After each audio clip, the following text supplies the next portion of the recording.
Ayo simpan hartamu di langit. Infak dan sodakoh Bank Syariah Indonesia, nomor rekening 10352082887. Bank Muamalah, nomor rekening 301021555 atas nama Yayasan Khalid Basalamah. Jazakumullahu khairan. Assalamualaikum warahmatullahi wabarakatuh. Alhamdulillah, kalimat suci, kalimat mulia yang insya Allah terucapkan juga dari lisan-lisan orang yang mensucikan diri, mendekatkan diri kepada Sang Pencipta Allah dengan penuh keyakinan dalam hati kalau kalimat ini adalah kalimat penghubung antara seorang hamba dengan Tuhannya, di mana Allah Subhanahu wa taala menjadikan kalimat ini sebagai kalimat berterima kasih atas keberadaan kita di muka bumi ini dan juga atas syariat yang telah ditetapkan oleh Sang Pencipta Allah sehingga kita punya panduan hidup. Sekaligus Allah jadikan sebagai penyebab agar seluruh kebutuhan kita di muka bumi ini plus akan ditambahkan balasan yang besar nanti di akhirat dengan mengucapkan kalimat ini. Maka jadilah saudaraku seiman orang yang selalu membasahi lidah dan bibirnya dengan kalimat Alhamdulillah. Selanjutnya kita panjatkan salam hormat kita kepada manusia terbaik, manusia yang telah disempurnakan jalur nasabnya, fisiknya, ilmunya oleh Sang Pencipta Allah, pemimpin para nabi, pemimpin seluruh anak Adam, manusia yang telah diperintahkan oleh Allah untuk dijadikan sebagai suri tauladan. Apapun yang dilakukan oleh manusia terbaik ini, kita dianjurkan untuk mengikuti dan mencontohi. Mengucapkan salam hormat kepada manusia terbaik ini dijadikan ibadah oleh Sang Pencipta Allah dengan satu kali ucapan salam kepada beliau akan dibalas dengan 10 rahmat atau 10 kasih sayang rezeki dari Allah. Andai saja dibalik dengan mengucapkan 10 kali salam hormat kepada manusia terbaik ini dibalas dengan 1 rahmat, maka sudah sangat cukup. Bagaimana dengan 1 kali salam dibalas dengan 10 rahmat? Maka sangat wajar sebagai seorang muslim setelah memuji Allah, Alhamdulillah, kita selalu mengucapkan salam hormat kita, salawat dan taslim kepada Nabi besar Muhammad sallallahu alaihi wa ala alihi wa sahbihi wasallam. Di awal-awal pembukaan saya mengucapkan jazakumullah khairan kepada seluruh jajaran yayasan RLA, seluruh jajaran pejabat pemerintah wilayah Solok, seluruh kaum muslimin dan muslimat yang saya tidak bisa sebutkan satu persatu yang telah hadir. Semoga ini dicatat pahala oleh Allah Subhanahu wa taala.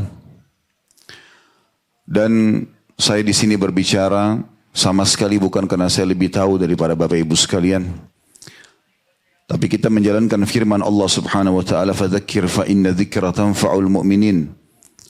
Saling memberikan peringatan karena peringatan sangat bermanfaat bagi orang-orang beriman. Dan baginda Nabi sallallahu alaihi wasallam bersabda dalam hadis beliau, "Ad-dinun nasihah." Agama ini isinya semua nasihat. Dan bagaimana para sahabat ridwanullahi alaihim pada saat mereka bertemu, mereka selalu mengatakan, Ta'al nu'minu sa'ah. Ayo kita saling menasihatin untuk menambah iman kita sesaat. Dalam penyampaian ilmu kita tidak perlu lihat siapa yang menyampaikan, tapi apa yang disampaikan. Kalau qala Allah berfirman, qala Rasulullah sallallahu alaihi wasallam, Rasulullah SAW bersabda, terima. Amalkan. Karena memang agama ini harus disampaikan. Juga sebelum kita mulai, saudaraku seiman, saya mengajak diri saya dan teman-teman sekalian untuk mengikhlaskan niat karena Allah. Kalau tadi yang datang di sini mungkin karena tidak enak, ada undangan, apakah atau diundang oleh atasannya, oleh tetangganya, oleh kerabatnya, atau mungkin karena kebetulan ada anaknya sekolah di sini, atau alasan apapun, maka diubah niatnya. Niatnya karena Allah Subhanahu wa taala. Dalam sebuah hadis yang sahih, Kata Nabi SAW, Allah berfirman, yang maknanya, aku adalah sebaik-baik sekutu. Siapa yang menyekutukanku dengan sesuatu, aku akan berikan semua untuk sekutuku itu. Kalau seandainya ada orang mengikutkan Allah dalam niatnya dengan selain Allah, maka tidak berpahala. Sampai kata Nabi SAW dalam lanjutan hadis, jangan kalian, maka ikhlaskan niat kalian dan jangan kalian mengatakan ini untuk Allah dan ini untuk kerabatku. Karena itu semua akan diberikan untuk kerabatnya. Dan jangan juga kalian mengatakan ini untuk Allah dan ini untuk wajah-wajah kalian. Maksudnya untuk menghormati kalian. Karena itu akan diberikan oleh Allah untuk wajah-wajah kalian. Jadi misalnya, ada orang silaturahim keluarga, lalu dia mengatakan, saya datang ke sini karena Allah dan memang karena mau bertemu dengan kalian. Maka tidak ada pahalanya di sisi Allah. Allah tidak ingin dipartnerkan. Sekali berbuat untuk Allah, Allah saja. Di dalam hadis yang lain, semua ini hadis sahih diriwayatkan atau disebutkan oleh Al-Mundhiri dalam kitab Targhib Tarhib beliau, dan disahihkan oleh Syekh Albani dalam Sahih Targhib Tarhib. Ada seorang sahabat berkata, ya Rasulullah, bagaimana pendapat Anda, apa yang didapatkan oleh seseorang yang berjihad, berperang karena Allah dan juga untuk namanya harum, reputasinya. Kata Nabi SAW, tidak ada apa-apa. Dia tidak dapat apa-apa. Orang ini mengulangi sampai 3 kali. Artinya saya siap berperang, saya siap berjihad karena agama perintahkan, Allah perintahkan. Tapi juga saya mau supaya nama saya harum.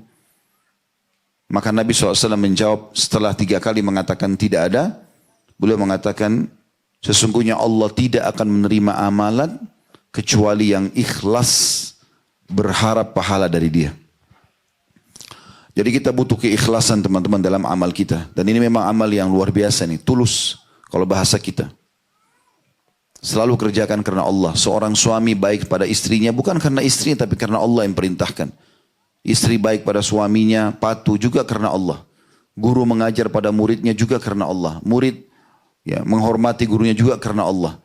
Atasan, jajaran pemerintahan berbuat baik pada masyarakatnya karena Allah. Masyarakat patuh pada pemerintah bukan karena pemerintah tapi karena Allah yang memerintahkan agar patuh. Semua itu nanti akan ada nilai pahala di sisi Allah Subhanahu wa taala. Pada kesempatan ini insya Allah kita akan bahas materi mungkin kalau dibaca secara umum kita menganggap materinya masalah penuntut ilmu. Seakan-akan sebagian orang menganggap ini bukan tema yang penting. Padahal teman-teman sekalian, dalam surah Az-Zariyat Allah Subhanahu wa taala menyebutkan di ayat 56-nya, A'udzu billahi minasyaitonir rajim wa ma khalaqtul jinna wal insa illa liya'budun. Al-ayah yang artinya aku tidak ciptakan jin dan manusia kata Allah kecuali untuk beribadah kepadaku. Jadi kalau Bapak Ibu bertanya pada diri sendiri untuk apa sih ada lahir di muka bumi ini? Maka jawabannya untuk ibadah kepada Allah. Ada tujuan lain? Tidak ada tujuan lain. Memang cuma itu saja. Apa itu ibadah? Semua perkataan, perbuatan yang diperintahkan dicintai oleh Allah. Apa yang Allah halalkan, nikmati. Apa yang Allah perintahkan dari wajib dan sunnah kerjakan. Apa yang Allah larang, makruh dan haram jauhi. Itu tujuan kita. Lalu bagaimana caranya supaya kita bisa beribadah dengan benar? Harus belajar. Harus menuntut ilmu. Makanya Nabi SAW mengatakan dalam hadits beliau yang sahih, talabul ilmi faridatun ala kulli muslim. Menuntut ilmu agama itu wajib bagi setiap muslim, bukan pilihan. Kalau materi-materi umum itu sunnah selama dia tidak bertolak belakang dengan agama. Kalau materi-materi yang bertolak belakang dengan agama maka haram hukumnya. Tapi kalau ilmu agama bukan pilihan. Bukan pilihan, memang kewajiban. Kita wajib tahu mana halal, mana haram, mana yang diperintahkan, mana yang dilarang untuk kita jadikan sebagai pegangan hidup kita. Kita akan masuk lebih dalam teman-teman sekalian merenungi beberapa dalil-dalil hadis-hadis mulia dari Nabi SAW tentang apa sih yang didapatkan bagi para penuntut ilmu. Yang pertama teman-teman sekalian, Kalau Allah mudahkan Anda untuk belajar agama, apakah seperti anak-anak santri kita di sini melalui pesantren, atau teman-teman yang sudah dewasa mungkin, kemudian mereka punya kesempatan untuk hadir dalam majelis ilmu, atau mungkin mendengarkan dari medsos sekarang, online, maka berarti Allah menginginkan kebaikan buat Anda. Kalau ada kesempatan untuk mendengarkan qala Allah, qala Rasul, alaihi salatu wassalam, berarti Allah menginginkan kebaikan buat Anda. Allah pencipta langit dan bumi ini menginginkan agar Anda mengetahui apa yang sedang Allah inginkan, perintahkan dan larang. Sesuai dengan sabda Nabi SAW dari hadis Muawiyah radhiyallahu anhu, beliau berkata, dan hadis ini diriwayatkan Bukhari, Muslim, Ibnu Majah, kata Rasulullah SAW, man yuridillahu bihi khairan yufakkihu fid din. Siapa yang Allah inginkan kebaikan untuknya, maka Allah akan membuat dia memahami agama ini. Jadi kalau ada yang bisa mendengarkan ilmu, maka berarti Allah inginkan kebaikan buat dia. Apakah ilmu itu belum diketahui sebelumnya kemudian dia belajar, atau misalnya Anda duduk di majelis ilmu seperti ini, Anda sudah tahu tapi Anda mengejar keutamaannya. Karena ilmu itu makin diulang-ulangin makin bermanfaat. Dan orang belajar ilmu agama ini teman-teman tidak akan mendatangkan kecuali kebaikan. Sampai kata Ali radhiyallahu anhu, ilmu itu akan menjagamu sementara harta kau sibuk menjaganya.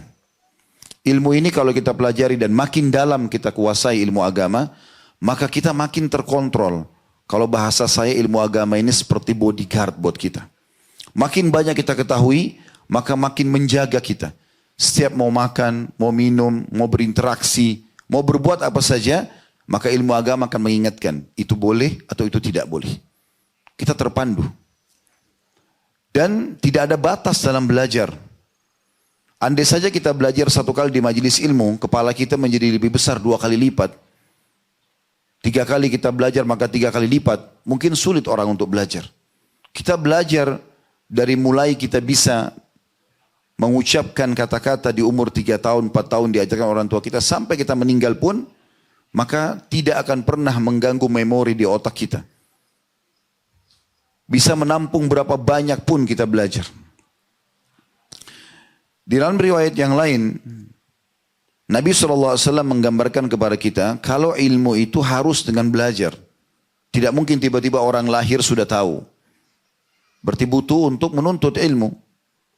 Itulah mungkin salah satu alasan kenapa pesantren-pesantren banyak dibuat seperti pesantren ini. Begitu juga sekolah-sekolah ya, dibudayakan supaya memang orang terbiasa dan mudah untuk belajar. Karena kata baginda Nabi SAW, ya ayuhan nas innamal ilmu bitta'allum. Hai sekalian manusia, ketahuilah ilmu itu harus dengan belajar. Dan belajar ini harus butuh serius. Butuh niat yang ikhlas, butuh waktu untuk dilowongkan. Kalau teman-teman hanya mengandalkan setiap Jumat dengarin khutbah 20 menit, 25 menit, lalu Anda anggap Anda sudah belajar, ini keliru. Setiap hari aja kita belajar, belum tentu cukup. Apalagi cuma sekedar dengarkan khutbah Jumat. Apalagi kalau hanya sekedar kapan ada waktu. Memang harus dilowongkan, kita harus merasa kita butuh dengan ilmu ini. Kata para ulama, butuhnya seorang muslim terhadap ilmu agama ini lebih dia butuhkan daripada makanan pada saat dia lapar, minuman pada saat dia haus, tempat tidur pada saat dia mengantuk, bahkan obat dokter pada saat dia sakit. Karena ilmu agama akan memandu dia, makanan mana yang boleh, mana yang tidak boleh, minuman mana yang boleh, mana yang tidak boleh, pergaulan yang mana boleh, mana tidak boleh, obat mana yang boleh, obat mana yang tidak boleh. Sehingga Allah subhanahu wa ta'ala memberikan taufiknya kepada dia. Lalu kata Nabi SAW, wal fikhu bit tafakkuh. Dan untuk lebih mendalami agama lagi, harus dengan mendalaminya. Kalau ada orang hanya sekedar datang majelis ilmu untuk dia sendiri, untuk dia dengar, menuntut ilmu. Tapi kalau ada orang sengaja kayak gini masuk di pesantren, sengaja duduk di halaqah-halaqah pengajian, membawa kitab, membawa catatan, dia coba perdalam, itu namanya tafakkuh. Dan ini lebih tinggi, lebih dalam lagi. Dengan harapan nanti dia bisa memahami dan kemudian mengamalkan isinya. Lalu kata Nabi SAW, wa may yuridillahu bihi khairan yufaqqihu fid din. Dan siapa yang Allah inginkan kebaikan baginya, maka Allah akan buat dia memahami agama ini dengan dalam. Jadi bukan hanya sekedar dengar sepintas saja. Lalu Nabi SAW membacakan ayat, wa innama yakhshallaha min ibadihil ulama. Dan ketahuilah, orang-orang yang tunduk dan mengenal Tuhannya Allah hanyalah para ulama. Dan tidak mungkin kita sampai pada tingkat ulama kecuali kita belajar terus. Orang yang melakukan atau menghadiri majelis ilmunya punya keutamaan yang besar sekali. Bahkan di atas daripada ahli ibadah. Ada orang suka ibadah tapi tidak punya ilmu. Dan ini mulia di sisi Allah kalau ibadah yang dikerjakan benar. Tapi kalau ada seorang alim, kemudian dia beribadah, maka itu lebih mulia. Sesuai dengan sabda Nabi SAW dengan hadis atau dari hadis yang sahih riwayat At-Tabarani dari Hudzaifah bin Yaman radhiyallahu anhu, beliau berkata, Rasulullah SAW bersabda, fadlul ilmi khairun min fadlil ibadah. Keutamaan ilmu itu lebih baik daripada ibadah. Dan di dalam hadis yang lain, baginda Nabi SAW sampaikan sebuah hadis. Ya, kalau setiap kali saya ulangi hadis ini, maka saya kadang-kadang ternyuh melihat bagaimana Nabi SAW sampaikan kedudukan ini sangat tinggi sekali. Yaitu sabda Nabi SAW dengan sanad hasan di ghairihi, disebutkan oleh Al-Mundri dalam kitab beliau, dan saya lagi baca dari kitab Sahih At-Targhib wa Tarhib. Dari Abu Umamah Al-Bahili radhiyallahu anhu, beliau berkata, "Dzukira li Rasulillah sallallahu alaihi wasallam rajulan." Disebutkan di sisi Nabi sallallahu alaihi wasallam tentang dua orang. Ahaduhuma 'abid wal akharu 'alim. Salah satunya ahli ibadah, yang satunya adalah seorang yang alim, punya ilmu agama. Faqala alaihi afdalus salatu wassalam, maka Nabi SAW bersabda, fadlul alimi alal abidi ka fadli ala adnakum. Kalimat ini harusnya menggetarkan hati kita, teman-teman. Ini luar biasa maknanya. Kata Nabi SAW, ketahuilah keutamaan orang yang alim karena belajar agama itu dibandingkan abid, orang suka ibadah tapi tidak punya ilmu agama, seperti keutamaanku dibandingkan orang yang paling rendah di antara kalian. Jadi bukan kata Nabi SAW orang yang terbaik di antara kalian dengan orang yang terendah di antara kalian, atau orang yang paling faham agama dengan orang yang tidak faham agama. Nabi mengatakan kafadli, seperti perbedaan antara aku ala adnakum dengan orang yang paling bodoh di antara kalian. Begitu luar biasa maknanya. Thumma qala Rasulullah sallallahu alaihi wasallam, dan Rasulullah SAW bersabda, innallaha wa malaikatahu wa ahlas samawati wal aradhin. Dan ketahuilah sesungguhnya Allah dan seluruh malaikat-malaikatnya dan seluruh penghuni langit dan bumi. Allah lebih tahu siapa saja mereka. Hatta namlata fi juhriha, sampai semut-semut yang ada dalam lubang mereka. Wa hatta al-huta, sampai ikan yang ada di lautan.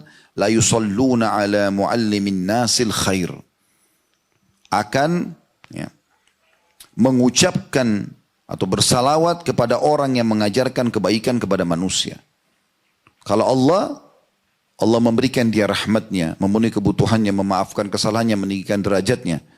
Kalau malaikat dan semua yang lain, penghuni langit dan bumi, sampai tadi semut dan ikan-ikan di laut, memohon kepada Allah agar diberikan rahmat kepada orang tersebut. Siapa dia? Muallimun nasil khair, orang yang mengajarkan orang kebaikan. Dan kebaikan maksudnya adalah agama. Kita jadi tahu dari orang tersebut mana halal, mana haram, mana yang diperintahkan, mana yang dilarang. Hadits ini teman-teman luar biasa. Ya. Bagaimana seseorang harus merenungi hadits seperti ini agar dia faham sangat tinggi kedudukannya para penuntut ilmu. Seperti kedudukan Nabi SAW dibandingkan orang yang paling bodoh di antara kita. Di dalam hadits yang lain, Nabi SAW menggambarkan bahwasanya orang yang dimudahkan untuk belajar ilmu agama ini, kayak misalnya Ananda atau anak-anak kita di sini yang sedang sekolah di pesantren, Allah gerakkan orang tuanya dan juga hati anak-anak ini mau belajar. Orang tuanya mau mengizinkan anaknya masuk pesantren. Kemudian juga anak-anak ini mau sekolah. Atau Anda yang tidak di pesantren di luar sana, di lembaga Anda adakan pengajian, Anda mau belajar agama, berarti Anda sudah memudahkan buat diri Anda sendiri menuju ke surga Allah. Karena masuk ke dalam surga harus dengan mengamalkan dan mematuhi perintah Allah dan meninggalkan larangannya. Sesuai dengan sabda Nabi SAW dan hadits ini sahih diriwayatkan Abu Dawud, Tirmidzi dan Ibn Hibban juga Al-Baihaqi. Dari Abu Darda radhiyallahu anhu bahwasanya Rasulullah SAW bersabda, "Man salaka tariqan yaltamisu fihi ilman sahalallahu lahu tariqan ilal jannah." Siapa yang meniti jalan menuntut ilmu agama ini, Allah mudahkan dia untuk itu, maka Allah akan mudahkan dia menuju ke surga. Karena dia akan sibukkan waktunya dengan ilmu yang sudah dia dapatkan. Makan, minum, tidur, semua dari bangun tidur sampai tidur lagi semuanya sesuai dengan agama. Wa innal malaikata la tada'u ajnihataha li talibil ilmi ridan bima yasna'. Dan ketahuilah para malaikat menebahkan atau membuka sayapnya melindungi para penuntut ilmu karena ridho dengan apa yang mereka lakukan. Dilindungi oleh para malaikat. Wa innal alima la yastaghfir lahu man fis samawati wa man fil ard. Dan ketahuilah bahwasanya seorang alim itu akan dimohon ampunkan oleh seluruh yang ada di langit dan seluruh yang ada di bumi. Dan hadis ini memaknakan atau merincikan makna hadis yang sebelumnya tadi kita bacakan. Hatta al-hitanu fil ma', sampai ikan-ikan besar yang ada di lautan. Wa fadlul alimi 'ala al-abidi ka fadlil qamari 'ala sa'iril kawakib. Dan perbedaan antara seorang alim dengan seorang abid. Suka ibadah tapi nggak punya ilmu. Seperti perumpamaan bulan purnama dibandingkan bintang-bintang lain. Anda lihat di langit bintang-bintang lain kecil. Walaupun dia lebih besar secara fisik. Tapi karena jaraknya jauh kelihatan seperti kecil cahayanya. Wa innal ulama'a warathatul anbiya. Dan ketahuilah supaya difahami baik-baik kalau Anda sampai pada tingkat menjadi seorang alim, maka ulama pewaris para nabi. Nabi-nabi sudah meninggal, maka pewarisnya para ulama. Innal anbiya lam yuwarithu dinaran wala dirhama. Dan ketahui para nabi tidak pernah mewariskan dinar dan dirham. Kita tahu Nabi SAW meninggal tidak meninggalkan harta. Wa innama warrathul ilma faman akhadahu akhadha bihadzin wafir. Tapi para nabi mewariskan ilmu dan siapa yang mengambil ilmu tersebut maka dia telah mendapatkan bagian terbaik dalam hidupnya. Di muka bumi ini teman-teman sekalian, jalan hanya dua. Tidak ada jalan yang ketiga. Dan Anda harus tentukan jalan Anda itu. Satu jalan yang benar, penuh keberkahan dan keselamatan, dan satu jalan kecelakaan. Enggak ada jalan yang ketiga. Jalan yang benar, jalannya Allah, Sang Pencipta, yang kita selalu ucapkan, La ilaha illallah, la ma'buda bihaqqin illallah. Tidak ada Tuhan, pencipta, pemilik, penguasa di langit dan di bumi kecuali Allah yang berhak disembah. Dan Allah menyampaikan apa yang dia inginkan. Juru bicaranya Allah adalah para nabi-nabi yang melanjutkan apa yang disampaikan para nabi setelah mereka meninggal, para ulama dan para da'i. Anda kalau ke jalan para da'i, para ulama, maka Anda dipandu ke jalan para nabi-nabi dan menuju ke jalan Allah, ujung-ujungnya surga. Ini jalan keselamatan. Jalan yang kedua jalan sesat. Tidak ada jalan yang ketiga, yaitu jalannya iblis. Allah sudah katakan dalam Al-Quran, Innahu aduun lakum fattakhidhu aduwa. Dia adalah musuh kalian, jadikan musuh yang nyata buat kalian. Iblis sudah kita tahu ceritanya dalam surah Al-Baqarah dan beberapa ayat-ayat lain bagaimana dia pungkin untuk sujud kepada Nabi Adam atas perintah Allah, bukan karena Nabi Adamnya, tapi karena Allah yang perintahkan. Seperti kita sujud menghadap Ka'bah bukan karena Ka'bahnya, tapi karena ada perintah Allah menuju ke Ka'bah itu. Maka iblis ini punya juru bicara. Siapa mereka? Dukun, peramal, penyamun, penyihir, ahli maksiat. Anda bergaul sama mereka, dipandu ke jalan iblis, ujungnya neraka.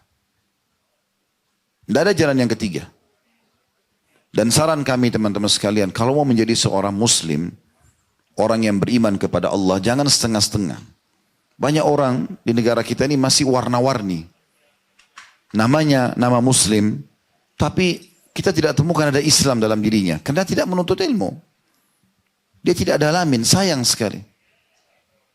Bahkan sering kali kita temukan ada namanya Muhammad, istrinya namanya Aisyah, tapi tidak berhijab, jauh dari agama. Ya. Di rumahnya tidak ada tanda-tanda keislaman sama sekali. Bahkan tidak bisa kita bedakan antara dia sama orang-orang kafir. Sama saja. Padahal kita harus punya ciri khas sebagai orang beriman. Agama Islam ini agama yang benar teman-teman sekalian. Tidak ada keraguan dalamnya. Ini pintu keselamatan. Di dunia dan di akhirat. Maka tidak perlu ragu kita dalam menyampaikan dan mempelajari agama ini. Di dalam hadis yang lain. Ada seorang sahabat datang. Dan dia, sahabat ini khusus datang untuk menuntut ilmu. Namanya Safwan bin Assal al-Muradi radhiyallahu anhu. Dalam hadis yang hasan, diriwayatkan oleh Tabarani dan Ahmad. Dia mengatakan, Ataitun Nabiya sallallahu alaihi wasallam wa huwa fil masjid muttaki'un ala burdin lahu ahmar. Satu hari aku pernah mendatangi Nabi sallallahu alaihi wasallam di dalam masjid. Sementara beliau lagi duduk dan menggunakan jubah berwarna merah. Fakultu lahu, lalu aku berkata kepada beliau, ya Rasulullah, inni ji'tu atlubul ilma. Wahai Rasulullah, aku datang khusus untuk ilmu nih, mau belajar agama. Faqala marhaban bi talibul ilm. Selamat datang penuntut ilmu. Nabi SAW sangat gembira kalau ada orang mau datang belajar agama.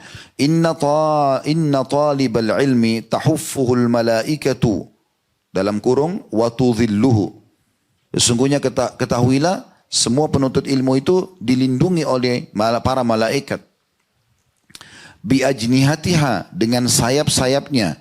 Thumma yarkabu ba'duhum ba'dan hatta yablughus sama'a dunya mim mahabbatihim lima yatlub. Lalu kemudian malaikat-malaikat itu bersusun-susun sampai memenuhi langit yang ada di atas kepala kita. Karena cinta terhadap apa yang dikerjakan oleh para penuntut ilmu itu. Hal yang lain teman-teman sekalian, hal yang terbaik yang bisa kita tinggalkan setelah kita meninggal, itu adalah ilmu. Salah satunya yang terus bisa mengalir ilmu. Buku yang saya bacakan ini, Al-Mundhiri rahimahullah sudah meninggal ratusan tahun yang lalu. Mungkin Anda biasa baca kitab Riyadhus Shalihin, Imam Nawawi. Ulama-ulama yang lain banyak. Sudah ratusan tahun yang lalu mereka meninggal. Tapi karena mereka meninggalkan ilmu, di zaman itu mereka pun menulis hanya pakai bulu hewan dengan tinta yang cair. Tapi dengan teknologi sekarang maka bisa dicetak seperti kita di masa kita sekarang ini. Dan Allah berkahi. Kita bisa mendengarkan hadis-hadis Nabi SAW dari tulisan-tulisan mereka. Ini ilmu yang bermanfaat. Mereka sudah meninggal, jalan terus pahalanya. Dan itu sesuai dengan sabda Nabi SAW. Dalam hadis Hasan di ghairihi diriwayatkan oleh Bazzar, juga Abu Nuaim. Dari Anas radhiyallahu anhu beliau berkata bahwasanya Rasulullah SAW bersabda, sab'un yajri li abdi ajruhunna wa huwa fi qabrihi ba'da mauti. Ada 7 perkara terus mengalir pahalanya bagi seorang hamba walaupun dia di dalam kuburnya. Yang pertama, man 'allama ilma. Ini yang paling pertama. Siapa yang mengajarkan ilmu. Dan kita sudah tahu tadi kita dengar dari Dr. Ridwan bagaimana ayah beliau memperjuangkan pesantren ini. Dan beberapa waktu lalu juga saya sempat datang ke kota Padang dan datang langsung ke kampus yang beliau tinggalkan. Karena beliau sudah meninggal maka kita sebutkan. Kalau beliau masih hidup dianjurkan untuk tidak memuji di hadapannya. Tapi kalau orang sudah meninggal kita nggak ada masalah menyampaikan. Kalau masih hidup kita dilarang untuk memuji ibadah seseorang muslim. Karena jangan sampai kita rusak niat dia. Pernah ada sahabat begitu. Dia lihat ada satu orang sholat indah sekali di masjid Nabi SAW. Lalu dia bilang kepada Nabi SAW, ya Rasulullah, saya suka sekali orang ini ibadahnya bagus. Kata Nabi SAW, jangan kau dengarkan dia. Karena kalau kau dengarkan kau telah membinasakannya. Tapi kalau orang sudah meninggal boleh. Karena kata Nabi SAW, udhkuru mahasina mautakum. Sebutkan kebaikan-kebaikan orang yang sudah meninggal di antara kalian. Karena dia sudah tidak riak lagi. Dan ini sebuah ide yang sangat luar biasa. Dihabiskan umur untuk pendidikan. Berapa banyak, berapa ribu orang yang sudah belajar. Berapa banyak nanti orang yang akan lulus dari pesantren ini yang menjadi ulama. Maka ini contoh yang baik. Ilmu yang dipelajari lalu diamalkan. Ya. Tentu retorika orang banyak. Ada orang yang cuma belajar lalu diajarkan. Ada orang yang Allah berikan taufik lebih luas. Dia bangun lembaga pendidikan. Ini jauh lebih baik. Ini harus jadi barang contoh. Jadi peresmian pesantren seperti ini. Jangan hanya sekedar Anda bilang, oh iya ini pesantrennya fulan. Enggak. Coba bagaimana caranya kita niatkan dalam hati. Supaya kita juga bisa melakukan hal yang sama. Ada sebuah kata kunci teman-teman sekalian. Ini rahasia yang harus disampaikan sebenarnya. Kita bisa menjangkau derajat orang-orang yang telah mendahului kita dari ibadah, dari keimanan. Kalau kita nggak mampu kerjakan seperti mereka ya. Di saat kita tidak mampu karena tidak punya kemampuan. Tapi kita bisa jangkau mereka dengan niat kita.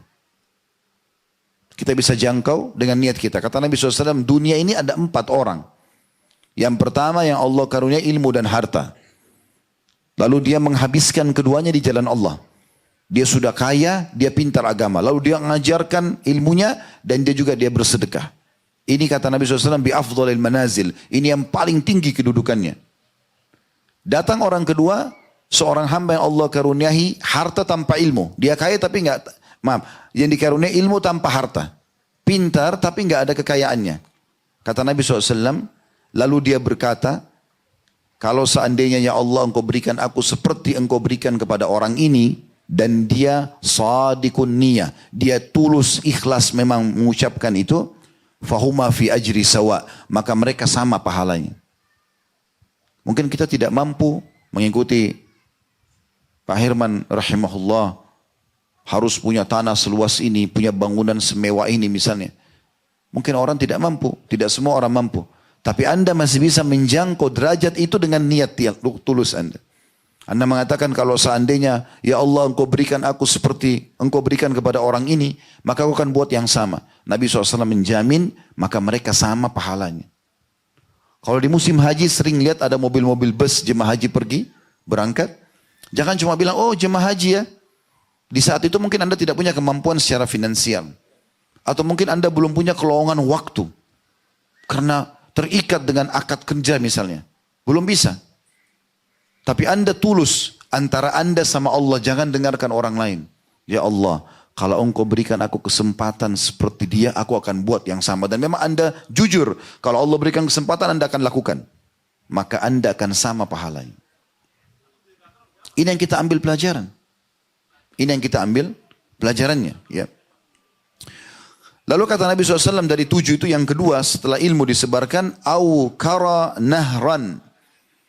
Atau dia menggali sungai. Au hafara bi'ran. Atau dia menggali sumur. Bermanfaat bagi orang. Digratisin. Au garasa nakhlan. Atau dia menanam pohon kurma. Riwayat lain dia menanam pohon. Aubana masjidan. Atau dia membangun masjid. Awarratha mushafan. Atau dia mewariskan Quran. Dibagi-bagiin ke orang baca. Ditaruh di masjid, ditaruh di pesantren. Ditaruh di tempat-tempat tahfidz. Au taraka waladan yastaghfir lahu ba'da mauti. Atau dia meninggalkan anak yang memohon ampun untuknya setelah ia meninggal. Dan bagaimana caranya kita bisa membuat anak kita pada saat kita meninggal dia memohon ampun buat kita. Tidak ada solusi lain kecuali dia harus faham agama. Kalau dia faham agama dia akan lakukan itu. Kalau tidak, tidak mungkin. Ya. Ada sebuah sikap yang menarik sekali. Atau ada hadis yang lainnya mirip dengan ini saya sebutkan dulu. Hadis Hasan diriwayatkan oleh Ibnu Majah. Dan ini dari sahabat Abu Hurairah radhiyallahu anhu, beliau berkata Rasulullah SAW bersabda, Inna mimma yalhaqul mu'mina min amalihi wa hasanati ba'da mautihi. Sesungguhnya termasuk yang akan menyusul seorang mukmin dari amal-amal solehnya dan pahala-pahalanya setelah matinya adalah ilman 'allamahu wa nasyarah. Ilmu yang dia belajar dan dia ajarkan kemudian disebarluaskan. Jadi kalau sudah belajar ilmu, ya sudah tahu, ajarkan kepada orang.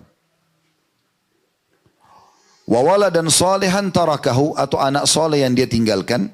Wa mushafan warathahu, atau Quran yang dia wariskan. Au masjidan banah, atau masjid yang dia bangun. Au baitan libni sabilin banah, atau rumah singgahan untuk orang yang terputus jalan, orang yang musafir, diberikan tempat penginapan gratis. Au nahran ajrah, atau sungai yang dialirkan sehingga bermanfaat bagi orang-orang. Au sadaqatan akhrajaha min mali fi sihhatihi wa hayati yalhaqu min ba'di mauti, atau sedekah apa saja yang dia keluarkan selama dia hidup yang terus mengalir setelah dia meninggal dunia, seperti wakaf tanah, ya.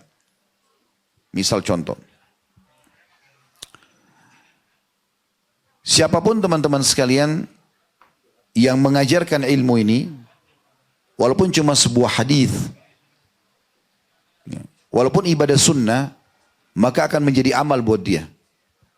Ajarkan kepada orang. Ini kata beri gembira buat para guru-guru yang mengajar seperti di pesantren ini. Anda ikhlaskan niat karena Allah, sudah bisa memenuhi kebutuhan nafkah keluarga, juga semua yang Anda ajarkan kepada murid-murid tersebut, maka akan menjadi pahala yang terus menggulir. Kata Nabi SAW dalam hadis Hasan di ghairihi, diriwayatkan Ibnu Majah dari Sahal bin Mu'adz bin Anas dari bapaknya radhiyallahu anhu ajma'in, bahwa Nabi SAW bersabda, "Man 'allama 'ilman falahu ajru man 'amila bihi la yanqus min ajril 'amili syai'." Siapa yang mengajarkan ilmu maka dia memperoleh pahala yang mengamalkannya, dan pahala yang mengamalkannya tidak berkurang sedikit pun. Jadi kalau misalnya ada orang kita ajarkan masalah sholat, kayak sini santri-santri diajarkan oleh para guru, ustadz dan ustadzanya tentang sholat, tentang zikir, tentang doa, syariat Allah Subhanahu Wa Taala, lalu diamalkan. Misalnya si santri ini dapat pahala 10, ini contoh saja. Maka yang mengajarkan juga dapat 10, bukan dipotong dari pahala si santri, enggak. Diberikan nilai yang sama oleh Allah karena kita mengajarkan. Mirip kalau Anda ajak orang ke masjid, ayo kita ke masjid ya sholat, lalu teman Anda ikut sholat. Dia dapat 10 pahala, Anda juga sholat dapat 10 pahala. Ini contoh, 10 ini bukan angka patokannya, tapi ini contoh saja. Anda sholat, dia sholat, masing-masing dapat 10 pahala misalnya. Tapi karena Anda yang mengajak dia, Allah berikan Anda nilai pahala seperti teman Anda tadi, tanpa dikurangi dari pahala teman Anda tadi. Jadi Anda dapat 20, dia dapat 10. Anda ajak 10 orang, kali 10. Anda ajak 100 orang, ya. Makin banyak maka makin bagus. Dan cara yang terbaik mendapatkan ini adalah menjadi guru. Mengajarkan kepada orang.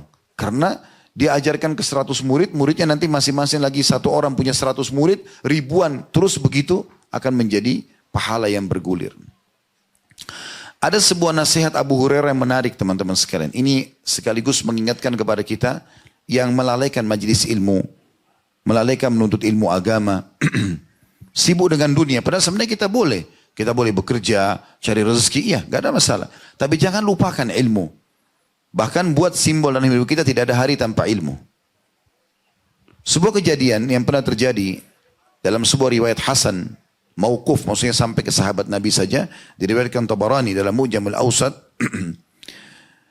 bahwasanya Abu Hurairah annahu marra bisukil Madinah fawaqafa 'alaiha faqal. Beliau pernah datangi pasar Madinah, kemudian beliau berdiri depan pintu gerbang pasar lalu berkata, "Ya ahlas suk, wahai para penghuni pasar, ma a'jazakum." Artinya, betapa lemahnya agama kalian. Atau ma'ajazakum ini bisa bermakna juga betapa ruginya kalian. Qalu wa ma dzaka ya Abu Hurairah? Kenapa Anda bilang wahai Abu Hurairah kami rugi? Rugi apa? Qala dzaka mirathu Rasulillah sallallahu alaihi wasallam yuqsam wa antum hahuna ala tadhhabuna fata'khuduna nasibakum minhu? Ya tentu kalian rugi karena sekarang warisan Nabi Muhammad SAW lagi dibagi-bagi. Tapi kalian tetap di sini, jadi nggak dapat apa-apa. Maka karena yang didatangi pasar dan umumnya para pedagang, pikirannya apa? Harta. Oh mungkin pedang Nabi, oh mungkin baju perang Nabi, oh mungkin sendal Nabi, oh mungkin piringnya Nabi, apalah yang Nabi SAW tinggalkan. Maka mereka berkata, qalu wa aina huwa? Mereka mengatakan, di mana itu dibagi-bagi? Qala fil masjid. Ada di masjid Nabi. Fakharaju sira'an. Maka tiba-tiba satu pasar bergegas lari menuju ke masjid Nabi. Karena mereka tangkap ini warisan Nabi. Lagi dibagi-bagi. Dan pada saat itu Abu Hurairah memang menunggu di situ. Wa waqafa Abu Hurairah lahum hatta raja'u. Abu Hurairah berdiri nunggu. Ya. Biarin mereka pergi, Abu Hurairah sengaja tunggu di pintu pasar. Seperti menjaga tempat mereka. Kemudian, faqala lahum ma lakum. Pada saat mereka kembali, Abu Hurairah tanya, bagaimana kalian? Faqalu ya Abu Hurairah, qad ataina al-masjida fadakhalna fihi falam nara fihi syai'an yuqsam. Wahai Abu Hurairah, kami datang ke masjid Nabi, kami tidak temukan ada yang dibagi-bagi. Gitu kan. Faqala lahum Abu Hurairah, maka Abu Hurairah berkata, wa madza ra'aitum fil masjid? Wa ma ra'aitum fil masjid ahada? Apa kalian tidak lihat satupun orang di dalam masjid? Qalu bala. Kami lihat, ada banyak orang di masjid. Ra'ayna qauman yusallun. Kami dapatkan ada orang yang sedang sholat. Wa qauman yaqra'una al-Qur'an. Dan ada satu kaum lagi, kaum ini biasa 3 orang ke atas, yang sedang baca Quran. Wa qauman yatadzakaruna al-halala wal haram. Dan satu kelompok lagi sedang membahas tentang halal dan haram. Faqala lahum Abu Hurairah, waihakum, fadzaka mirathu Muhammadin sallallahu alaihi wasallam. Celaka kalian ini, kalau kalian tidak tahu, itulah warisan Nabi yang saya maksudkan. Artinya, sholat, baca Quran, belajar tentang halal haram, bukan hanya sibuk dengan dagangan saja. Saya sangat terkesan dengan beberapa pejabat pemerintah kita yang Masya Allah, pada saat saya temuin, diundang di kota-kota mereka, di wilayah mereka, semoga Allah jaga gitu. Mereka membisikkan, Ustadz saya setiap malam dengar ceramah Ustadz, sebelum tidur. Saya rutinkan. Saya sangat bahagia dengar ini. Karena nanti akhirnya ilmu agama akan memandu dia dan menjaga dia dalam pekerjaannya. Jadi tidak mengganggu mereka untuk menuntut ilmu. Berapa banyak pedagang-pedagang, saudagar kita, pengusaha-pengusaha kita yang punya perusahaan Masya Allah yang sangat maju. Sempat umroh bersama kami, haji bersama kami, membahasakan. Saya Alhamdulillah semenjak mengikuti pengajian Ustadz 3 bulan lalu, 1 tahun yang lalu, 2 tahun yang lalu, saya merasa perubahan. Saya sekarang mulai menyortir mana halal, mana haram. Alhamdulillah, dipandu. Tapi dengan belajar. Dan mereka harus melakukan teman-teman. Dalam mengerjakan ibadah ini kita harus paksakan diri ya, tidak bisa tidak. Kalau Bapak Ibu berharap, seperti ada orang misalnya masih lakukan maksiat lalu ditanya, kapan kamu taubat? Iya ya, kapan ya? Seakan-akan berharap ada tangan turun dari langit berhentikan dia dari kemaksiatan. Itu tidak mungkin. Harus dia yang melakukan itu. Dia yang memaksakan diri. Allah berfirman, "Walladzina jahadu fina lanahdiyannahum subulana." Orang yang berusaha bermujahadah kepada kami, jalan kami akan tunjukkan ke jalan-jalan kami. Waktu Imam Ahmad rahimahullah di awal-awal menuntut ilmu hadis, yang tersebar harum namanya itu Imam Malik. Imam Malik, Imam Syafi'i pun pada saat itu dikenal tapi tidak setenar Imam Malik. Karena Imam Malik sama Imam Abu Hanifah sudah lebih dulu gitu. Imam Abu Hanifah meninggal di tahun 150 Hijriah. Pas tahun lahirnya Imam Syafi'i. Dan Imam Malik meninggal 179 Hijriah. Imam Syafi'i Imam Ahmad semasa gitu. Walaupun Imam Syafi'i sempat mendapatkan masa Imam Malik. Tapi belum lama Imam Malik meninggal akhirnya. Waktu di masa Imam Ahmad. Beliau semangat sekali menuntut ilmu karena ibunya. Ibunya terus dorong dia. Wahai anakku, tidak ada yang bisa mengembirakan hatiku, menyejukkan mataku kecuali kau menjadi ulama muslimin. Dari kecil ditanamkan itu kepada Imam Ahmad. Pokoknya apapun, ibunya selalu izinkan. Sampai pernah ibunya janda tinggal sendirian. Maka Imam Ahmad mau nuntut ilmu sampai jauh, berbulan-bulan, bertahun-tahun tinggalkan ibunya. Sebenarnya sakit karena ketinggalan anak dan tinggal sendiri di masa tuanya. Tapi dia membesarkan jiwa anak yang mengatakan bisa anak pergi. Gitu. Di saat itu teman-teman sekalian tersebar berita di kalangan para penuntut ilmu sudah enggak mungkin lagi ada orang seperti Imam Malik dan Imam Abu Hanifah. Mereka adalah imam kaum muslimin. Tapi Imam Ahmad tidak terpengaruh dengan itu. Beliau terus saja menuntut ilmu, terus tidak pernah berhenti. Sampai beliau juga mencapai derajat 2 imam tersebut menjadi imam madhab. Tidak ada kata-kata terlambat. Mungkin hari ini kita tidak tahu, besok kita jadi tahu. Belajar terus. Dan dalam menuntut ilmu ini luar biasa gitu. Kalau anda ikhlaskan niat, maka anda akan dihitung seperti mujahid. Berperang jalan Allah. Dalam sebuah hadis yang sahih. Hadis ini diriwayatkan oleh Ibnu Majah dan Al-Baihaqi. Diriwayatkan juga atau disampaikan oleh sahabat Abu Hurairah radhiyallahu anhu bahwasanya beliau mengatakan, aku mendengarkan Rasulullah SAW bersabda, "Man jaa masjidi hadza lam ya'ti illa li khairi yata'allamuhu aw yu'allimuhu fahuwa bimanzilatil mujahidin fi sabilillah." Siapa yang datang ke masjidku ini, kata Nabi SAW, itu kepada para sahabat pada saat itu ya. Dia tidak ada tujuan kecuali ingin belajar, kemudian mengajarkan, maka dia seperti mujahid di jalan Allah.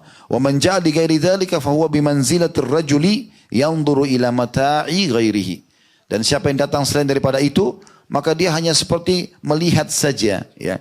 Melihat saja barang-barang orang, tapi dia tidak mengambil manfaat dari barang-barang tersebut. Saudaraku seiman, saya ingin tutup dengan poin-poin ini. Kalau kita sudah faham dan kita ingin belajar ilmu agama karena keutamanya sangat besar dan kita tidak bisa sebutkan semuanya karena melihat waktu. Kalau sudah belajar teman-teman sekalian, hati-hati. Niat belajar untuk keperluan kita, supaya kita tahu hukum Allah, dan juga supaya kita ajarkan dengan ikhlas. Jangan pernah mencari ketenaran. Jangan pernah niat untuk menyaingi para ulama. Itu dilarang dalam Islam. Kata Nabi Muhammad SAW dalam hadis yang sahih riwayat Abu Daud dan Ibnu Majah, "Man ta'allama ilman mimma yubtaga bihi wajhullah ta'ala la yata'allamu illa liyusiba bihi aradan minad dunya lam yajid arafal jannati yawmal qiyamah yakni rihaha." Siapa yang belajar ilmu agama yang semestinya dicari karena wajah Allah, tetapi dia tidak mempelajarinya kecuali untuk mendapatkan manfaat dunia, supaya dapat ijazah saja, supaya jadi guru, supaya bisa hidup, bukan sebenarnya untuk mendapatkan keridhaan Allah Subhanahu wa taala, maka dia tidak akan dapat mencium wanginya surga. Ya. Di dalam hadis yang lain, dan hadis ini cukup panjang, tapi saya ringkaskan karena ada 3 golongan yang disebutkan dalam hadis ini. Di antara 3 golongan ini adalah yang orang pertama dihisab di hari kiamat. Salah satu dari 3 ini adalah rajulun ta'allamal ilma wa 'allamah. Di tengah hari kiamat nanti ada orang yang menuntut ilmu dan dia mengajarkan, sibuk menjadi dai, menjadi guru. Wa qara al-Quran, sibuk membaca Al-Quran. Fa'utiya bihi fa'arrafahu ni'amahu fa'arafaha. Lalu Allah perlihatkan dia, masa dia kecil masuk di pesantren, mulai dia hafal hadis, 1 hadis, 2 hadis, 1 ayat, 2 ayat, mulai dia belajar, kemudian mulailah dia meningkat pengetahuannya, lalu mulai dia mengajar ke orang lain, Allah lihatkan semua. Dan dia tahu itu, maka Allah bertanya, "Fama amilta fiha?" Apa yang kau buat dengan potensi yang aku berikan itu? Kesempatan belajar segala macam, kekuatan hafalan, sampai bisa mengajar sana sini. Maka dia mengatakan, "Qala ta'allamtul ilma wa 'allamtuhu." Aku belajar ilmu dan aku ajarkan. "Wa qara'tu fikal Qur'an." Dan aku juga baca Quran. Semua itu aku kerjakan karena kamu ya Allah. Ingat teman-teman, kita bisa berbohong pada manusia. Manusia bisa tertipu dengan kita seakan-akan kita ikhlas, tapi sama Allah tidak bisa. Apa kata Allah SWT? Qala kadzabta walakinnaka ta'allamta liyuqala alim. Kau telah bohong. Kau belajar agar kau dikatakan seorang alim. Wa qara'tal Qur'an liyuqala huwa qari'. Dan kau baca Quran supaya dibilang kamu seorang qari'. Perhatikan di sini, ini kalimat ini menyentuh sekali. Faqad qil. Apa maksudnya? Dan itu sudah diucapkan. Itu sudah diucapkan. Orang teman-teman kalau hanya mencari pujian orang, itu sepanjang lidahnya saya, tidak ada manfaatnya. Dan Anda akan dapatkan itu. Kalau cuma cari supaya dipuji orang, Anda akan dapatkan. Oh pintar ya, oh alim ya, oh retorikanya bagus ya, oh banyak jemaahnya ya, oh ini. Itu Anda akan dapatkan, tapi tidak akan dapat apa-apa di sisi Allah. Kalau itu tujuannya. Makanya banyak orang teman-teman, berapa banyak dai, tapi berapa banyak yang punya efek. Karena ini punya harus berhubungan dengan masalah keikhlasannya. Makin dia ikhlas makin besar efeknya. Thumma umira bihi fasuhiba ala wajhi hatta ulqiya finnar. Lalu diperintahkan oleh Allah kepada para malaikat untuk menyeret wajahnya dan dilempar ke dalam api neraka. Di dalam hadis ini, hadis diriwayatkan oleh Imam Muslim.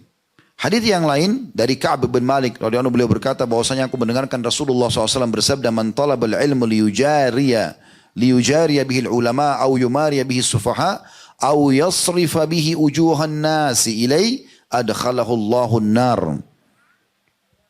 Barang siapa yang mencari ilmu untuk menyaingi para ulama atau mendebat orang-orang bodoh supaya dikatakan dia pintar, atau memalingkan wajah manusia supaya melihat ke dia, niscaya Allah akan masukkan dia ke dalam api neraka.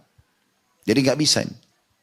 Satu sisi keutamaan ilmu besar sekali, sisi yang lain kalau kita memang hanya mengejar reputasi, hanya untuk menyaingi orang-orang, ya, supaya juga namanya harum seperti orang lain, maka ini akan masuk ke dalam api neraka. Makanya Imam Malik rahimahullah di masa beliau pernah menulis buku dinamakan Kitab Muwatta. Beliau susun beberapa hadis. Setelah ada muridnya menanyakan, wahai Imam, apa yang anda sampaikan ini besar manfaatnya, kenapa anda tidak tulis? Lalu ditulislah buku itu. Intinya selesai dan sampai sekarang buku itu masih ada. Waktu terdengar di kota Madinah, Imam Malik tulis buku. Banyak orang-orang yang dikenal juga di masa itu sebagai ulama. Dan subhanallah sampai sekarang tidak diketahui nama-nama mereka siapa. Itu menulis buku juga dan mereka namakan Muwatta. Karena niatnya mau menyaingi Imam Malik.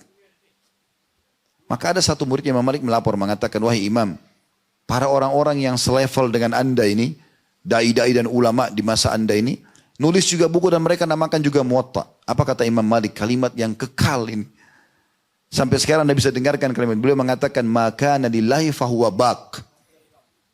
Apapun yang ditinggalkan, dilakukan karena Allah itu akan kekal. Subhanallah, sampai hari ini dari sekian ratus kitab yang disusun pada saat itu semua namanya Muwatta, cuma satu yang tinggal, Muwatta'nya Imam Malik.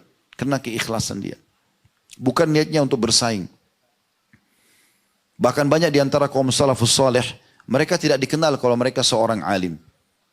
Tidak dikenal wajahnya bahkan. Kalau zaman kita sekarang apa boleh buat ada media. Tapi zaman dulu orang tidak tahu. Dan memang mereka tidak membanggakan diri. Sampai ada di antara alim yang dihina-hina oleh orang di pinggir jalan karena dipikir dia itu orang biasa. Setelah ditahu baru kemudian malu. Pernah dinukil dari Ibnu Abbas radhiyallahu anhu, beliau jalan, ada orang lewat, orang itu kebetulan dengar dari temannya kalau itu sepupunya Rasulullah. Langsung tiba-tiba orang itu datang tanpa ada angin, tanpa ada apa-apa nih. Kau mentang-mentang sepupu Rasulullah, kau mentang-mentang mungkin dicaci maki yang tidak masuk akal. Abdullah bin Abbas diam saja, enggak bicara apa-apa. Sampai orang itu selesai. Dan ini sebuah teori yang sangat luar biasa. Kalau ada yang mengajak anda bertengkar, tidak usah dilayani. Dia akan habis kata-katanya. Kapan dia terus terjadi pertengkaran tersebut kalau kita layani gitu. Maka beliau diam saja. Sampai orang itu selesai. Ibnu Abbas lihat ke arah dia lalu mengatakan, apa kau sudah selesai? Dia bilang iya.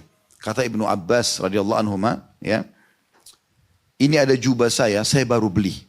Saya akan hadiahkan kepada kamu, dikasih. Lalu dia bilang sama salah satu muridnya, berikan uang kepada orang ini dan sampaikan alamat kita.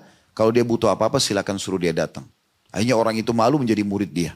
Orang kalau makin tinggi bobot ilmunya, makin ikhlas, dia tidak akan terpengaruh dengan emosionalnya.